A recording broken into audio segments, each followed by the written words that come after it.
আসসালামু আলাইকুম। আমি মোহাম্মদ আজিজুর রহমান, সহকারী শিক্ষক, রামপুর উচ্চ বিদ্যালয়, কসবা, ব্রাহ্মণবাড়িয়া।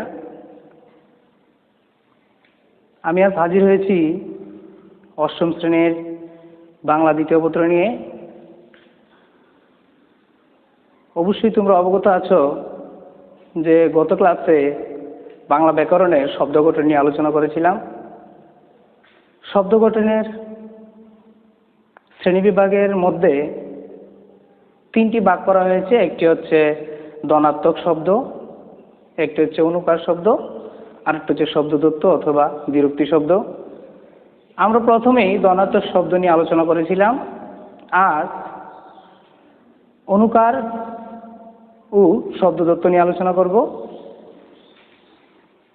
ততক্ষণ তোমরা আমার সাথে থাকবে। আর আশা করব এই কঠিন করোনা মহামারীর সময়ে তোমরা নিজ নিজ অবস্থান থেকে, নিজ নিজ স্থানে থেকে তোমরা সুস্থ থাকবে, ভালো থাকবে এবং আশেপাশে যারা অসুস্থ হয় তাদেরকে সুস্থ করার এবং সুস্থ থাকার পরামর্শ দেবে। প্রথমেই আজকের শব্দ গঠনের মধ্যে অনুকার শব্দ নিয়ে আলোচনা করব। অনুকার শব্দের সংজ্ঞাটা হচ্ছে শব্দের অনুকরণে বা বিকারে যেসব শব্দের সৃষ্টি হয় তাকে অনুকার শব্দ বলে। অনুকার শব্দ ধনাত্মক শব্দের রকম ফের মাত্র। আমরা কোনো শব্দ গঠনের সময় পূর্বের একটি শব্দের অনুকরণের মাধ্যমে বা শব্দ গঠনের সময় প্রথম যে শব্দটা ব্যবহার করি এর পরের যে শব্দটা আমরা এখানে যুক্ত করি সেটা প্রথম শব্দের সাথে অনুকরণের মাধ্যমে যে শব্দটা পরের শব্দটা ব্যবহার হয় সেটা হচ্ছে অনুকার শব্দ। যেমন শব্দের অনুকরণে শব্দটা যখন আমরা প্রথম শব্দটা যখন গঠনের ক্ষেত্রে প্রথম শব্দটা যে ব্যবহার করি সেই শব্দের অনুকরণে পরের শব্দটা যেটা ব্যবহার করি অথবা এটার সাথে যোগ করে যে শব্দটা প্রথম দ্বিতীয় এই দুটো শব্দ যে একটা সামঞ্জস্য রাখে উচ্চারণের ক্ষেত্রে এবং ব্যবহারের ক্ষেত্রে শব্দ গঠনের ক্ষেত্রে সেই শব্দটা হচ্ছে অনুকরণ। যেমন আবুল তাবুল। আবুল শব্দটি প্রথম আমরা পেয়েছি, প্রথম পাওয়ার পর কিন্তু তাবুল শব্দটি সেটার অনুকরণে এই শব্দটা ব্যবহার হয়েছে। আবুল তাবুল। আবুল শব্দটা অনুকার শব্দ, কিন্তু যখন আমরা পরবর্তী শব্দটা ব্যবহার করব সেটা হচ্ছে প্রথম শব্দের অনুকরণে দ্বিতীয় শব্দ ব্যবহার অথবা দ্বিতীয় শব্দ গঠন। এই গঠনের ক্ষেত্রে আবুল শব্দটার পরে যে শব্দটা আমরা ব্যবহার করি সেটা হচ্ছে এটার অনুকরণে দ্বিতীয় শব্দটা ব্যবহার করি। যেমন নোমান সকাল থেকে আবুল তাবুল বকে চলেছে। নোমান যে সকালবেলায় আবুল তাবুল বকে চলেছে, আবুল শব্দটা এটারও একটা অর্থ রয়েছে, তাবুল শব্দটারও একটা অর্থ রয়েছে। যেরকম এটার অনুকরণে এটার শব্দটা স্বাভাবিকভাবে ব্যবহার হয়ে যাচ্ছে। যেরকম কাপড় চুপড়, আমরা জানি কাপড় কাপড় চিনি, কিন্তু চুপড়টা কি সেটা কিন্তু ওই প্রথম শব্দটার অনুকরণে দ্বিতীয় শব্দটা অথবা বিকারের শব্দ ব্যবহার হয়েছে।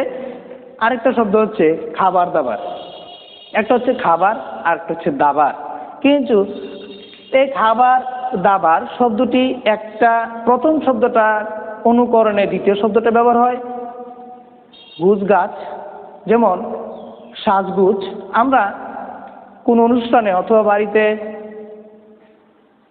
কোনো অনুষ্ঠানের ক্ষেত্রে গুছগাছ, সাজগুজ, পরিপাটি এইসব সমস্ত বিষয়ের ক্ষেত্রে আমরা যে সমস্ত শব্দগুলি ব্যবহার করি সেইগুলি আমরা একটি আরেকটির টেনে প্রথম শব্দটি যে শব্দটি আমরা ব্যবহার করি সেই শব্দটি টেনে পরবর্তী যে শব্দটা ব্যবহার করি সেটাকেই অনুকরণ বা বিকার শব্দ বা অনুকার শব্দ বলে থাকি। অনুকরণ হচ্ছে প্রথম শব্দটা আমরা সবসময় এই শব্দটা এই অনুকার শব্দটা শেখার মাধ্যমটা হচ্ছে যে প্রথম শব্দটা যেটা সেটা কিন্তু আমাদের অনুকার শব্দ, কিন্তু যে পরের শব্দটা সেটা হচ্ছে অনুকরণ শব্দ।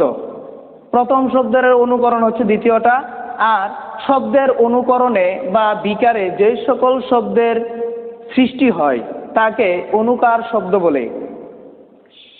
অনুকার শব্দটা শব্দের অনুকরণে, শব্দের অনুকরণ হচ্ছে প্রথম শব্দটা আমরা বারবার বলি, তা না হলে হয়তোবা এটা তোমরা বুঝতে একটু দেরি করবে।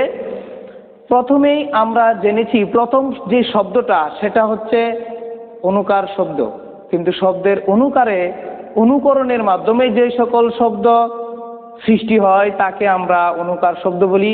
যেরকম চাটা, বিস্কিট, টিস্কিট, চা টা। চা শব্দটা কিন্তু একটা স্বাভাবিক শব্দ, এটার অনুকরণে যে শব্দটা আসছে টা, সেটাই কিন্তু অনুকারের বা বিকারের কারণে যে শব্দটা সৃষ্টি হয়েছে, চার সাথে যেটা টা, সেটা কিন্তু অনুকরণ বা অনুকার, এটার কারণে কিন্তু একটি শব্দ সৃষ্টি হয়েছে, সেই শব্দটাকে আমরা অনুকার শব্দ বলি। এখন আমরা জানলাম যে অনুকার শব্দটি শব্দের অনুকরণে বা বিকারের কারণে যে সকল শব্দ সৃষ্টি হয় তাকে অনুকার শব্দ বলি। এখন আমরা এর দ্বিতীয় একটি বিষয় রয়েছে, অনুকারের পর যেটা রয়েছে সেটা হচ্ছে দ্বৈত শব্দ বা দ্বিরুক্তি শব্দ। দ্বিরুক্তি শব্দ সংজ্ঞা আমরা এখন জানব। যেমন দ্বিরুক্তি শব্দ হচ্ছে বাংলা ভাষার কোনো না কোনো শব্দ পদ বা অনুকার শব্দ একবার ব্যবহার করলে যে অর্থ প্রকাশ করে সেগুলি দুইবার ব্যবহার করলে তার অর্থের সম্প্রসারণ ঘটে বা বিশেষভাবে জোরালো অভিব্যক্তি প্রকাশ পায়, তাকে দ্বিরুক্ত বা শব্দ দ্বৈত বলে। আমরা এখানে দ্বিরুক্তি শব্দ যে সংজ্ঞাটা আমরা পড়লাম সেটা হচ্ছে বাংলা ভাষার কোনো না কোনো শব্দে পদ বা অনুকার শব্দে একবার ব্যবহার করলে যে অর্থটা পাওয়া যায় অথবা প্রকাশ পায় সেগুলো দুইবার ব্যবহার করলে তার অর্থের সম্প্রসারণ ঘটে এবং বিশেষভাবে জোরালো অভিব্যক্তি প্রকাশ পায়। আমরা যে কোনো শব্দ একবার যদি ব্যবহার করি সেই শব্দের অর্থটা যেরকম প্রকাশ পায়, এই অনুকার শব্দটা যদি আমরা দুবার ব্যবহার করি সেই শব্দের দুবার ব্যবহার করার কারণে শব্দের অর্থের জোরালো অভিব্যক্তি প্রকাশ পায়। বিশেষভাবে আমরা যদি বলি যে জর্জর, একবার যদি বলি তাহলে সেই শব্দের অর্থের যে জোরটা রয়েছে, যে গ্রহণযোগ্যতা রয়েছে, সেটা একটু হালকাভাবে আমরা নিয়ে থাকি। আবার যদি সেটা দুইবার ব্যবহার করি তাহলে বোঝা যাবে যে এটা গ্রহণযোগ্যতাটা বেশি। যেরকম বছর বছর, একবার যদি বলি যে এই বছর হয়তো আমরা এই শিক্ষা সফরে যেতে পারিনি, তাহলে বোঝা গেল হয়তোবা এই বছরই আমরা যেতে পারিনি। কিন্তু যদি বলা হয় যে বছর বছরই আমরা শিক্ষা সফরে যেতে পারিনি, তাহলে অনেক বছর অথবা বছর যে কথাটা বললাম সেই বছরের উপর একটা অভিব্যক্তি বা জোরালো বিশেষভাবে অর্থের প্রয়োগ অথবা অর্থের প্রতি যে একটা গ্রহণযোগ্যতা সেটা হয়তোবা এখানে পাওয়া যাবে। যেরকম জোরালোভাবে অর্থের প্রতি অভিব্যক্তি প্রকাশ পায়, যেটা বছর বছর কেউ শুনলে হয়তোবা বলবে যে প্রতি বছরই বছর বছরই তোমরা যেতে পারো না, এটা কিন্তু একটি জোরালো অভিব্যক্তি। মনে মনে যদি একবার মনে মনে বলে যে মনে হয়, তাহলে একবার বলা হয়েছে, এটা কথা বলার যে একটা গুরুত্ব রয়েছে সেটা গুরুত্বটা হয়তো অনেক ক্ষেত্রে হালকা হয়ে যায়। আর যদি সেটা অনুকার শব্দটা বাংলা শব্দের ব্যবহারের ক্ষেত্রে দুবার ব্যবহার করা হয় তাহলে বোঝা যাবে যে এই শব্দের অর্থের প্রতি জোরালো অভিব্যক্তি প্রকাশ পেয়ে থাকে। আমরা সেটি জানবো যে দ্বিরুক্তি শব্দ বা শব্দের দ্বৈত যাকে বলে একই শব্দ বারবার ব্যবহার করা। দ্বিরুক্তি শব্দ হচ্ছে একই শব্দ বারবার ব্যবহার করা। দ্বৈত শব্দটা এরকমই, দ্বৈত শব্দ অথবা দ্বিরুক্তি শব্দ। দ্বৈত শব্দ যাহাকে বলে, দ্বিরুক্তি শব্দ তাহাকে বলে। বাংলা ভাষার কোনো না কোনো শব্দ পদ বা অনুকার শব্দ একবার ব্যবহার করলে অর্থের যে প্রকাশ পায় সেগুলি দুইবার ব্যবহার করলে তার অর্থের সম্প্রসারণ ঘটে। অর্থের যে সম্প্রসারণ সেটাও ঘটে, বিশেষভাবে জোরালো অভিব্যক্তি প্রকাশ পায়। আমরা একবার একটি শব্দের যখন অর্থ প্রকাশ করি, একবার বলি, তখন বোঝা যাবে যে সে অর্থের শব্দের অর্থটা হালকা হয়ে যায়। আর যদি দুবার ব্যবহার করি তাহলে সে বিশেষভাবে জোরালো অভিব্যক্তি প্রকাশ পায় সে শব্দের অর্থের ক্ষেত্রে। আমরা প্রথমেই বলেছিলাম শব্দ গঠন এবং শব্দ গঠনের ক্ষেত্রে যে সকল শব্দ আমরা ব্যবহার করে থাকি সেই ক্ষেত্রে শব্দকে আমরা তিন ভাগে ভাগ করতে দেখেছি। সেটা হচ্ছে ধনাত্মক শব্দ, অনুকার শব্দ, শব্দদত্ত বা বিরক্তি শব্দ। এখানে আমরা শব্দ গঠন সম্পর্কে যা জেনেছি তা হয়তোবা অনেকের বোধগম্য হয়েছে, আবার অনেকে বোধগম্য হতে কিছু সময় ব্যয় করতে হবে।